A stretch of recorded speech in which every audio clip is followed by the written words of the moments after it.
সুপ্রিয় শিক্ষার্থীরা আসসালামু আলাইকুম। তো আমরা আগের পার্টে আলোচনা করেছিলাম হচ্ছে ও মি ও লাইফ এই কবিতাটা। তো এরপরে এখানে যে লেসন্সগুলার প্রশ্ন দেয়া আছে সেই প্রশ্নগুলো নিয়ে আমরা আলোচনা করব। সো দেখা যাক যে প্রথম যে কোশ্চেনটা আসে সেটা হচ্ছে যে what is the main theme of the poem, এই কবিতার মূল বিষয়টা কি। নর্মালি আমরা কবিতাটি দেখেছিলাম কি যে একজন ব্যর্থ এবং ডিপ্রেসড মানুষ যিনি তার লাইফ নিয়ে হচ্ছে হতাশ, তিনি কোনো কিছুতেই ইন্টারেস্ট পাচ্ছেন না, আনন্দ পাচ্ছেন না, সুখ পাচ্ছেন না। তারপরে তিনি নিজেকেই জিজ্ঞেস করেন আসলে আমার লাইফের মধ্যে ভালো কি কিছু আছে, লাইফের কোনো মিনিংফুলনেস আছে, এই জীবনের কোনো অর্থ আছে কিনা। তো তিনি যখন প্রশ্ন করেন তখন তিনি কি উত্তর পেয়েছিলেন যে that you are here, that life exist and identity, যে হ্যাঁ তুমি এখানে আছো, তোমার একটা অস্তিত্ব আছে এবং তোমার একটা আত্মপরিচয় আছে। এই বিশাল যে যজ্ঞমঞ্চ চলছে সেই যজ্ঞমঞ্চের একটা ক্যারেক্টার তুমিও চাইলে হতে পারো। তো সো কথা না বাড়িয়ে শুরু করা যাক। তো what is the main theme of the poem, কবিতার মূল বিষয়টা কি। তো আমরা যদি দেখি যে দি পোয়েম টক্স অ্যাবাউট, এই কবিতাটা সাধারণত বলে বা এই কবিতার মধ্যে আমরা দেখতে পাই ফাইন্ডিং পারপাস ইন লাইফ, এই জীবনের উদ্দেশ্য খুঁজে পেতে। এই কবিতার মাধ্যমে আমরা দেখি যে একজন পার্সন তার জীবনের উদ্দেশ্যটা খুঁজে পান ডিসপাইট মানে হচ্ছে সত্ত্বেও, ইটস স্ট্রাগল সংগ্রাম অ্যান্ড ডিসঅ্যাপয়েন্টমেন্ট, অর্থাৎ সংগ্রাম এবং হতাশার মধ্য থেকেও এই কবিতা আমাদেরকে জীবনের উদ্দেশ্য খোঁজা সম্পর্কে শেখায়। সেকেন্ড কোয়েশ্চেনটা দেখো, হোয়াট রিকারিং কোয়েশ্চেন্স, এই রিকারিং মানে হচ্ছে যে পুনরাবৃত্ত ঘটা বা বারবার ফিরে আসা। What recurring questions does the poet mention, তাহলে কবি কোন পুনরাবৃত্ত প্রশ্নের কথা উল্লেখ করেছেন। তো অ্যান্সার হচ্ছে the poet ask about the purpose of life, তাহলে কবি কি করেন যে জীবনের উদ্দেশ্য সম্পর্কে প্রশ্ন করেন। অ্যান্ড ইটস অর্থ, এই অর্থ মানে হচ্ছে যে তার ভ্যালু, তার মূল্যটা। তাহলে জীবনের উদ্দেশ্য এবং মূল্য সম্পর্কে প্রশ্ন করেন। অ্যামিডস, এই অ্যামিডস মানে হচ্ছে যে মাঝখানে বা মধ্যে। ফলিশনেস, এই বোকামি, স্ট্রাগল সংগ্রাম, অ্যান্ড এমপ্টিনেস, এবং শূন্যতার মধ্যেও। অর্থাৎ যে তিনি কি করেন যে তার বোকামি, সংগ্রাম এবং শূন্যতার মধ্য থেকে তিনি জীবনের উদ্দেশ্য এবং মূল্য সম্পর্কে প্রশ্ন করেন। What does the poet mean by useless years, তো এখানে ইউজলেস অর্থাৎ নিরর্থক বা অর্থহীন যে বছরগুলো তার গিয়েছে, সেখানে এই নিরর্থক বছর দ্বারা বা ইউজলেস ইয়ার্স দ্বারা কবি কী বোঝাতে চেয়েছেন। তো উত্তর হচ্ছে যে it means Times in life, এটা জীবনের এমন কিছু সময় দ্যাট ফিল, যেটা মনে হয় ওয়াস্টেড, অপচয় হয়েছে, অ্যান্ড উইদাউট মিনিং, অর্থাৎ যে জীবনের এমন কিছু সময় যা পুরোপুরিভাবে অপচয় হয়েছে এবং অর্থহীনভাবে কেটেছে, যে সময়গুলো আমরা পুরোপুরি ইউটিলাইজ করতে পারিনি, সদ্ব্যবহার করতে পারিনি। কবির নিজেকে তা এমনটা মনে হয়েছে। Is age an identity marker, আচ্ছা এখানে বলছে যে এইজ মানে হচ্ছে যে বয়স, বয়স কি একটা পরিচয়ের চিহ্ন। এখানে মার্কার মানে হচ্ছে চিহ্ন, যে বয়স কি বিশেষ কিছু ডেমনস্ট্রেট করে কি না, বা বয়সের সাথে সাথে আমরা জানি যে অনেক কিছু চেঞ্জ হয়ে যায়। তার মানে একজন মানুষের যখন বৃদ্ধ হয়ে যায় বা তার যখন বয়স বেড়ে যায়, তার মানে কি তিনি একদম ফুরিয়ে যান, শেষ হয়ে যান। তো এখানে বলা হচ্ছে সেটাই যে is age an identity marker. What are the attributes of old age, এই ওল্ড এজ অর্থাৎ বৃদ্ধ বয়সের বা বার্ধক্যের অ্যাট্রিবিউটস মানে হচ্ছে যে বৈশিষ্ট্য, এই বৈশিষ্ট্যগুলো কি। এখন উত্তর হচ্ছে যে ইয়েস, হ্যাঁ, age shows who we are, হ্যাঁ বয়স আমাদের হচ্ছে যে পরিচয় প্রকাশ করে। যেমন আমরা যখন সাধারণত একটু বয়স অর্থাৎ বার্ধক্যের দিকে ধাবিত হই, তখন আমাদের মধ্যে অনেক ধরনের চেঞ্জ চলে আসে, আমাদের ফিজিক্যাল স্ট্যাবিলিটি অর্থাৎ শারীরিক কর্মদক্ষতাটা কমে আসে। তো এরকম অনেক অনেক সমস্যা দেখা দেয়। তো old age often means wisdom, আবার একই সাথে যে মানুষ যত বৃদ্ধ হতে থাকে অর্থাৎ মানুষের বয়স যত বাড়তে থাকে তত তার শেখার এবং জানার বোঝার বা অভিজ্ঞতার ঝুলিটা বেশি সমৃদ্ধ হতে থাকে। তো ওল্ড এজ অফেন মিনস, এই বার্ধক্য সাধারণত বোঝায় উইজডম জ্ঞান, রিফ্লেকশন মানে হচ্ছে মূল্যায়ন, রিফ্লেকশন মানে হচ্ছে মূল্যায়ন অথবা প্রতিফলন, অ্যান্ড ফিজিক্যাল উইকনেস এবং শারীরিক দুর্বলতা।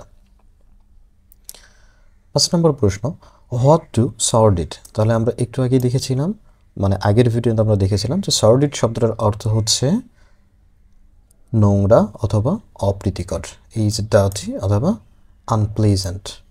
এবং এই প্লোডিং শব্দটার অর্থ কী? তাহলে plodding means moving slowly and with effort. এই প্লোডিং মানে হচ্ছে যে ধীরে ধীরে চলা এবং সেই সাথে কষ্ট করে চলা, এফোর্ট দিয়ে চলা। নেক্সট 6 নম্বর প্রশ্ন, what faith does the poet mention here. তাহলে হোয়াট ফেইথ, কোন ধরনের বিশ্বাসের কথা কবি এখানে উল্লেখ করেছেন? দি পয়েট রিফার্স, তাহলে কবি উল্লেখ করেছেন টু লজিং ফেইথ, বিশ্বাস হারানো, ইন ওয়ান সেলফ, অর্থাৎ কারোর উপর থেকে বিশ্বাস হারানোর কথা বলেছেন, এট হিউম্যানিটি। এবং দেখো যে তিনি কোন ধরনের বিশ্বাসের কথা বলেছেন, যে তিনি যেটা বলেছেন যে তিনি তার নিজের উপর বিশ্বাস হারিয়েছেন এবং একই সাথে মানুষের উপরও বিশ্বাস হারিয়েছেন।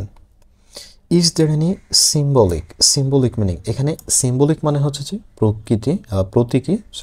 প্রতীকী বা রূপক অর্থে যেটা ব্যবহার করা হয়, যেটার একটা বিশেষ অর্থ থাকে। আমরা ইংরেজিতে এটাকে বলি ইমেজারি, যে একটা নির্দিষ্ট অর্থ অথবা শাব্দিক অর্থ ছাপিয়ে যখন সে একটা বিশেষ অর্থ প্রকাশ করে তখন সেটাকে বলা হয় symbolic meaning. Is there any symbolic meaning of contribute a verse in the last line. তো লাস্ট লাইনে তিনি যখন উত্তরে বলেছিলেন যে you can add a verse in this stage, যে তুমিও এই নাট্যমঞ্চের একটা ক্যারেক্টার হতে পারো, তুমিও সেখানে 2টা লাইন যোগ করতে পারো। ইয়েস, উত্তর হচ্ছে যে ইয়েস, হ্যাঁ, it means making a meaningful contribution to life. এটার অর্থ হচ্ছে যে মেকিং আ মিনিংফুল কন্ট্রিবিউশন, তাহলে একটা অর্থপূর্ণ অবদান রাখা টু লাইফ, জীবনে, যে জীবনে একটা অর্থপূর্ণ অবদান রাখার কথা বোঝায়। Did you find the answer section of the poem convincing. Did you find the answer section, তাহলে তোমার কাছে কবিতার যে উত্তরের অংশটা রয়েছে সেটা কি যুক্তিযুক্ত মনে হয়েছে, কনভিনসিং মনে হয়েছে? Yes, it is simple and inspiring. হ্যাঁ, যে 2টো লাইন ছিল সেই 2টো লাইন ছিল খুবই সহজ এবং অনুপ্রেরণামূলক। ইট গিভস হোপ, এটা কি জায়গায় এটা আমাদের মধ্যে আশা জাগায়।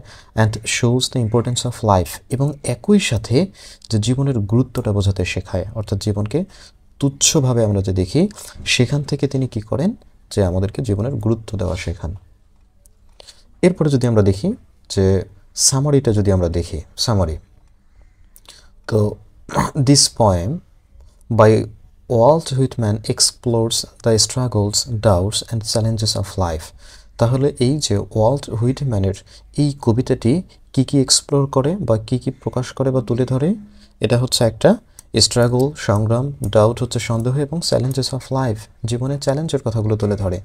The poet questions of the purpose of life amidst negatively foolishness and endless struggle. তাহলে পয়েট অর্থাৎ কবি প্রশ্ন করেন কি নিয়ে? জীবনের উদ্দেশ্য নিয়ে প্রশ্ন করেন।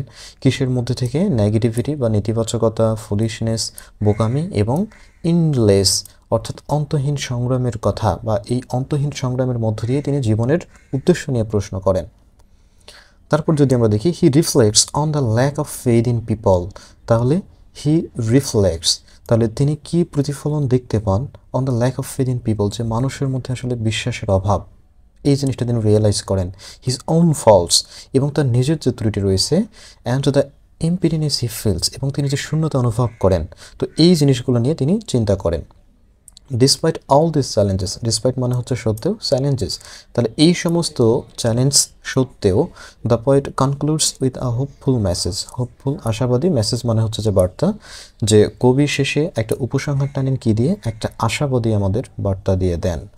হি says that life is meaningful, তিনি বলেন যে জীবন হচ্ছে অর্থপূর্ণ, বিকজ উই আর অ্যালাইভ, তার কারণ আমরা জীবিত, and we all have a role, এবং আমাদের সবারই একটা ভূমিকা রয়েছে, to play in the great play of life, অর্থাৎ জীবনের নাট্যমঞ্চে বা রঙ্গমঞ্চে আমাদের সবারই একটা ক্যারেক্টার বা একটা চরিত্র প্লে করার উদ্দেশ্য সবারই আছে।